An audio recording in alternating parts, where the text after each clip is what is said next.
Hey guys, you already know what it is, man. We just here for the comments. John Cena edition with Club Shay Shay. Discipline. Two types of discipline that they were talking about in this podcast, man. It is individual discipline and it's team building discipline. If you have discipline within yourself, then you're going to be great. You're going to be on point. You're going to be focused.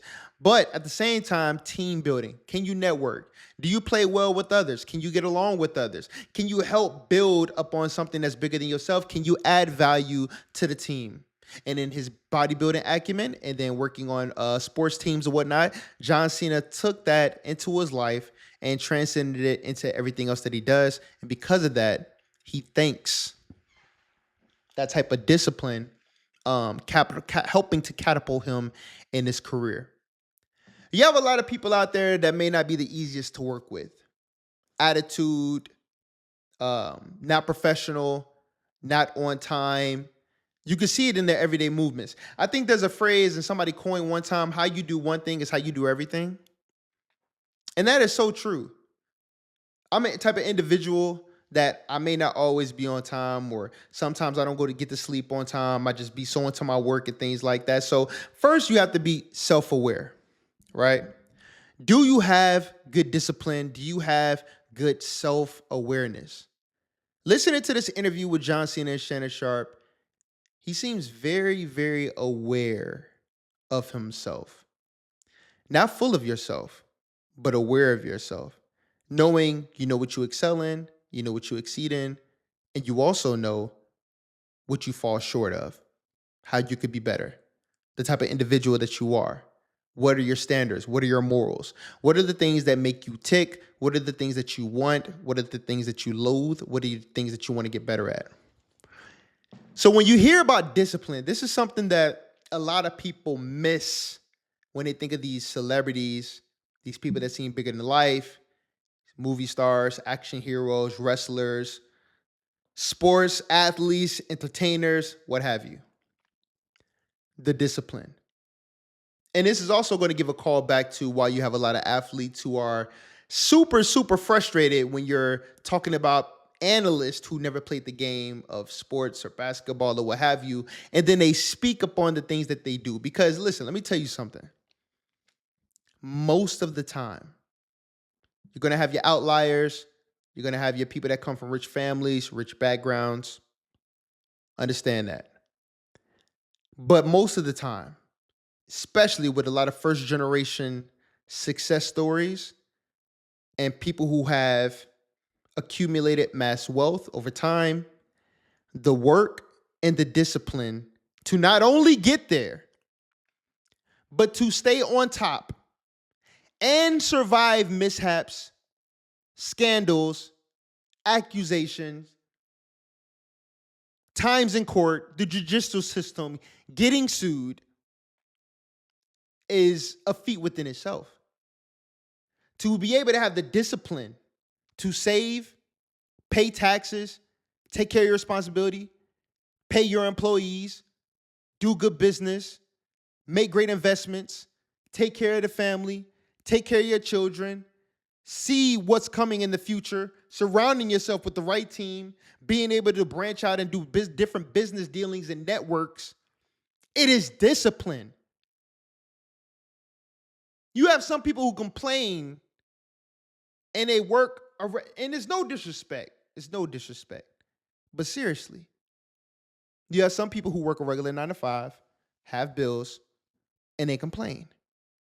But all I'm saying is discipline to have to deal with the media, deal with your name in the news, radio stations, social media, bloggers like myself, getting the job done, staying on top, reinventing yourself, having a success, having to worry about accountants stealing from you, having to worry, like there are so many things that if you say the wrong thing, wrong tweet, anything can put your entire business in jeopardy, your entire livelihood in jeopardy. The discipline it takes to even achieve the greatness that somebody like John Cena, I mean, listen, man, do you understand the work schedule of a wrestler? Do you understand the work schedule? I don't even think they're home sometimes 25 days out of the year. They're always on the road. The injuries you can sustain, the writing and how they may throw you in a bad situation with the writing, the fatigue. A lot of these wrestlers get hooked on drugs and stuff, not because they just want to be on drugs. Hey, man, I got a bad injury. I took these pills. It's getting worse and worse. Got another injury. Then you get to the point where it's like, okay, well, the medicine that I'm taking now, the pills are taking, now it has no effect. Now you need something stronger, and then something stronger, and then something stronger. The peer pressures, when you do get around other guys who are into those situations and stuff, and you find yourself drinking, doing drugs, falling off the wagon, angry, depressed, getting into it with different guys because of decisions made by the company. John Cena, you can tell, is a very, very loyal and very appreciative individual when it comes to the WWE and different people that he's worked with. I'm trying to think of a time where I heard him badmouth somebody in the public. It's like he's keeping it very professional. That's discipline. To understand that sometimes things are bigger than yourself. When you make certain decisions and you act in a certain way, it affects more than just yourself. To understand that being on time is being late and being early is on time. That's commendable. Because it's not easy to do. It's not always easy to do. Especially when you do things like there's a lot of times in an interview, John Cena would talk about something. He said, you know what, look, the job was the job. That's what the job called for, and that's what I did. Hey, you got to do the work. You got to do the work. The discipline. You know, when you have somebody that works out and they put a lot of time and effort working and sculpting on their body, and then you got somebody who can easily just type on a little keyboard and say, oh, steroids. That person taking steroids, because that's an easy cop-out. You know why? Because you know how hard it is. So hard that you wouldn't even attempt it. A lot of people lazy, won't even attempt it, but be so quick to discredit another individual for their accolades and what they achieve because there's no way you put in that work. Without any proof. It's just you're not supposed to be able to do that. As you get older, you get smaller. There's no way you get bigger. Nah, The Rock, he got to be on steroids. John Cena, they got to be on steroids. There's no way. Shannon Sharp, he got to be on steroids. There's no way. Like, that mindset. The fact that you go out of your way instead of saying, you know what, hey, congratulations, man. Keep doing you. You know what? I would like to be like that one day. I wonder, where do I start? You got to get online and discredit because you don't have the discipline. You don't respect discipline because in your mind, there's no way he was disciplined to do that. Team building, working with others. I just came from Six Flags yesterday. Had a great time with the roller coasters, but I literally walked across that entire Six Flags. I hit every roller coaster that I could, went to all the sections of the business and establishments, got food, drinks, had a decent time. But let me tell you something.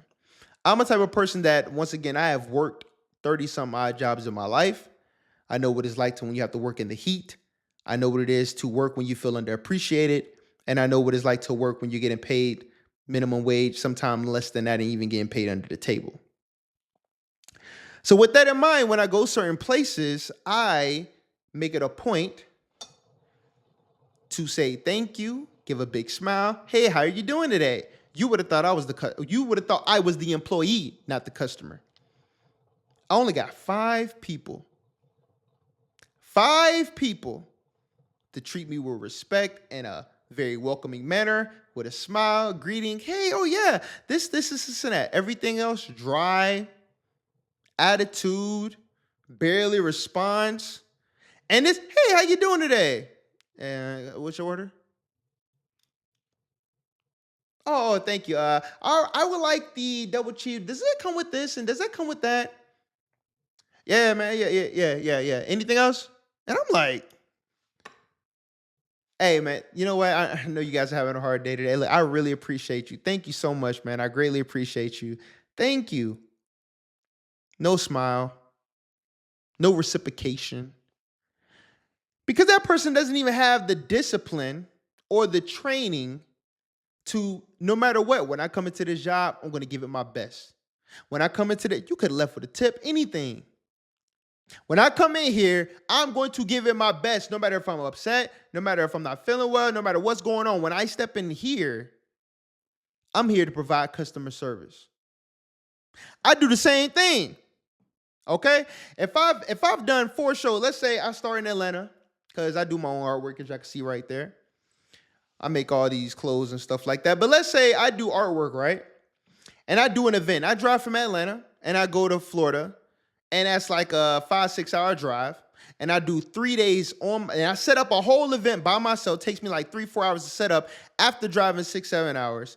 Greet everybody for 3 days straight, give upstanding customer service, answer every question, take every picture, sign every autograph, sell, pack everything up, break down, drive all the way back to Atlanta. Then the next day, drive all the way to Texas. That's like another 10, 11, 12 hours. Do another 3-day show, set everything up by myself, take every picture, autograph, talk, drive back to Atlanta, then drive to Indianapolis the next weekend. That's another 8 hours, almost 10 hours. Do the show, work, set everything up, take every picture, every autograph, drive all the way back. Everybody get the same treatment. Excellent customer service, giving away free things, talking to every single person, giving everybody a smile, answering the same questions over and over again. People want to know about this, the sizing, how do you wash this? What size is the framing? Every question over and over again, and giving impeccable customer service. Every time, answering every email, staying on time with people, letting them know, hey, you know what? If this didn't come one time, our bad. How can we give you a discount? How can we make it work? Something happened with my team, things didn't go the way it needed to, I take care of it. Every single time with a smile on my face. You have the audacity to come into this job. All you got to do is ring up the people, grab the order, give it to them, and you don't even give them a smile. Because you lack discipline and you lack training and don't even care. So when you have somebody like John Cena who's reached the heights that they reached to, and you hear them talking in an interview like this, I see why. I 100% can understand why someone like him is successful. Listen to how he speaks. Listen how he carries himself. Look at how he carries himself. Look at the conversation. Listen to the topic. What are they talking about? Discipline, team building, and understanding how it can be beneficial to the team. So if I'm working at a job, if I'm working in customer service, okay, how can I be in addition to the team? Even though this place is not where I want to be, even if this is not the all-in, be-all goal of what I'm going to be doing with my life, this is where I am right now. And how you do one thing is how you do everything. So that's free practice for yourself. Understand, I'm still learning a lot of things about myself and conducting business, deals, projects, things of that. On how to have discipline within myself, to understand, hey, how to not burn bridges, how to work with other people, how to get certain things done, how to communicate better. All those things are things that come with discipline. So the fact that you have somebody who is a bodybuilder, and people say this too, man, if you see somebody who really, really works out a lot, and this not goes for everybody. You know, you got a person who's a bodybuilder who end up being a serial killer. But when you have somebody that has some form of discipline, man, that's a good sign. It's a good quality to have, because you have to be disciplined to keep up certain things, to have a regiment, to eat right, to make sure that you're doing this, that, and the third. But you guys tell me what you think. What is something about you that you feel, hey, you know, you have a lot of discipline? You make sure that, you know, you go out of your way to be a better person, work with a team. You know, what are some other discipline acumens that you could put in the comments and let me know? I would love to hear it. But you already know what it is, man. I'm just here for the comments. I appreciate your time. I'll see you in the next video. These shirts were made in the US, which means sizes run true to size, if not slightly bigger. We make art, we sell art. And our shirts range from small to 5XL. So big and tall, we got you covered. We use polyester fleece materials, which means they're very soft and breathable. Love the vibrant colors? Well, don't worry. They don't fade or shrink after washing. Tired of the same old boring images used over and over again? Or just a square image right in the middle of your shirt? Our shirts are custom designed and fully wrapped all the way around. We have sold thousands of orders all over the US to happy customers. So what are you waiting for? Order some of the most amazing, vibrant, and soft t-shirts in the industry today. We make art, we sell art. In your face!